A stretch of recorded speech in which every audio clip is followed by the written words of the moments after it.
let's go to the AFC North. Like, this is pretty much a dogfight every single year in this division. Like, teams are scratching and clawing their way to finish in the top, and these teams just beat up on each other all year long.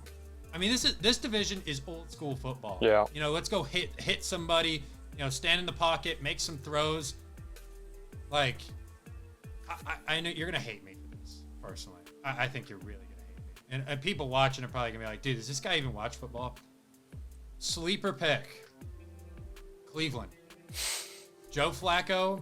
Remember 2 years ago, they made the playoffs. Now, granted, I know he didn't play the whole year, but when he did play, I mean, he was throwing 200, 300 yards in that 5-game stretch that he had.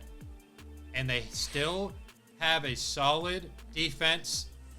Myles Garrett. They also got Mason Graham in the draft. I think that defensive line is something to not mess around with. And that's the style of football that you have to play in the AFC North if you want to be a competitive team. And then they still have some weapons. Like, you know, they got Jerry Jeudy. They have Njoku. Jerome Ford is in the backfield. Now, I don't know, Ashton, is Quinshon Judkins even signed yet? Nope. Okay, so I don't. It's not looking good. Dylan Sampson is back there still. I like what Cleveland has to offer, and I think, like, later in the season, like, we could see a change at quarterback because the Browns' schedule is tough. Like, the Browns could easily start 0-5. Bengals week 1, Ravens week 2 at Baltimore. You've got Green Bay at home, at Detroit, Minnesota. Ouch. That hurts. Yeah, that's tough. I think that could be 5 losses right there. I might have just talked my way out of the Browns. I think they beat the Bengals week 1. Games. I think they beat the Bengals week 1. I think Joe Flacco comes out, balls out. The Bengals, for some reason, always play terrible week 1. Well, they definitely aren't good defensively. But they always just aren't on the right rhythm. And maybe it's from not playing in the preseason they did this year a little bit, the starters did. But, like, in the way I look at it, I'm like, yeah, dude, the Browns should win that game. Like, I don't know. If I was to put money on it, I'd put money on the Browns. I'd put money, yeah. I don't think they're winning a game after that. No, you're right. I don't think the Browns, I agree with you. And they're kind of the only pick for a sleeper team. Like, I guess you could say Pittsburgh. But, you know, I think Pittsburgh's going to be better. I think they're going to be decent, but that's neither here nor there. I agree with everything you said. I think the Browns actually have a, like, quietly good roster. Like, I don't think it's bad at all. I think they need to worry about the quarterback and the running back position. But they just need to figure it out at quarterback. I don't really think they need to, like, addition or subtraction or anything. I just think they need to figure it out. Running back, they definitely need to do something about. Brian Robinson apparently about to get traded, so that would be a perfect fit. Put him right there. Washington? Out of Washington. Yeah, you didn't hear about that? No. So yeah, Brian Robinson, and he didn't play in the preseason game because they're working on a trade for him. I don't know exactly why. No way. Yeah, no, that's legit. That, like, Ian Rappaport said that. Like, he's definitely gonna be traded before the season starts.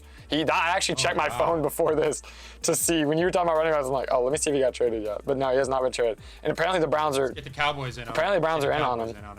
Yeah, I mean, maybe. Maybe the Cowboys. We need a running back. We need it.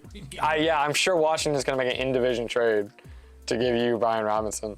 I don't know exactly what's going on with that. Maybe he wants a contract and they're not willing to give it to him. I'm not sure what's going on, why he wants out of Washington so bad. But yeah, leaves Washington. I'm sorry, let me not go into that. But that puts Washington in a weird situation because who's their starting running back now? They don't have Gibson anymore, I'm pretty sure. And it's Eckler probably. Oh, right, they have Eckler. I forgot about Eckler. But come on, you're going to give Austin Eckler the bulk of the carries. They have a plan. They obviously have a plan. But the way I look at it from the outside, I'm like, I don't know if I'd move off Brian Robinson. But apparently they are. So, yeah, that's going to happen. So that would make sense for the Browns. Back to the original topic. But, I agree. Their secondary is, like, stout. I think Martin Emerson's out for the season. But I know I don't love that. But, like, before that, they had, like, probably the best starting 3 corners in football. So, like, the team is solid. Obviously, Myles Garrett's going to do his thing. They got a good linebacking core. Like, this team is not trash. They just have a hard schedule, and they don't have quarterback or running back figured out, which is kind of important. Than 3 games. Yeah. I win more than I don't think like they have the best odds to be the worst team this year, and I definitely don't think the Browns are gonna be the worst team.